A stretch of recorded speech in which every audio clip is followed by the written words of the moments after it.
A colcha das nosas lembranzas. A miña tataraboa foi a que tivo a idea. Cada muller da familia debía coser un cadrado para elaborar unha colcha única e especial. A ela encantaba de cantar mentres debullaba chícharos. Ese era o seu momento de paz, por iso quixo representalo. Tiña dúas irmás. A unha gustaban os carabéis, e sempre que vía algún, colocaba no pelo.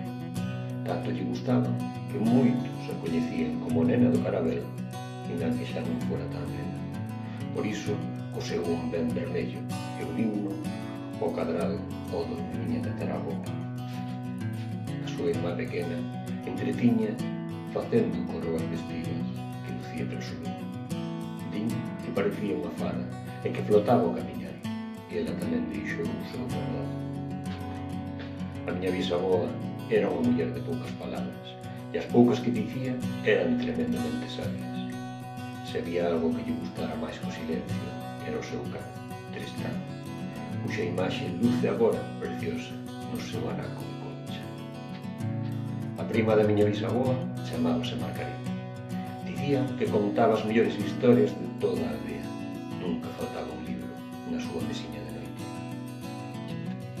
A miña avoa branca gozaba de largos paseos pola orilla do mar, coleccionando punchas, rosas, mentres lle contaba os seus segredos sobre ela. A miña tía avoa Lola pintaba en enormes lenzos paisaxes extraordinarios, unha réplica do seu pincel favorito, a nosa colcha. A miña avoa branca tivo 3 fillas, María, Pía e Lía. María, miña nai, é a nena.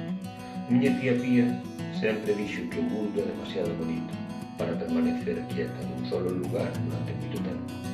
Encántalle viaxar en tren. A miña tía Lía cultiva a súa horta con moito mimo. Está moi orgullosa dos seus tomates vermelhos como o amor.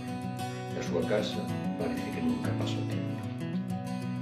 A miña mãe, María, é alfareta. En canto súas maus acarician o barro, un sorriso florece na súa cara. Non hai un ser máis feliz no mundo que a miña mãe, con súas mans manchadas de arxila. As miñas curmás, Flora e Zoe, son xemelgas. Encántalles actuar e sempre animan os encontros familiares. Tamén se lles dá moi ben coser. Miña mãe só me digo a mí. Agora teño esta colcha de lembranzas familiares.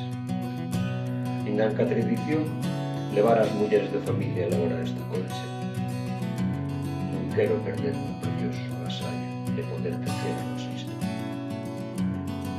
Adoro unar a miña filla para dormir, cantar e abrazarla para que saiba que sempre está aí.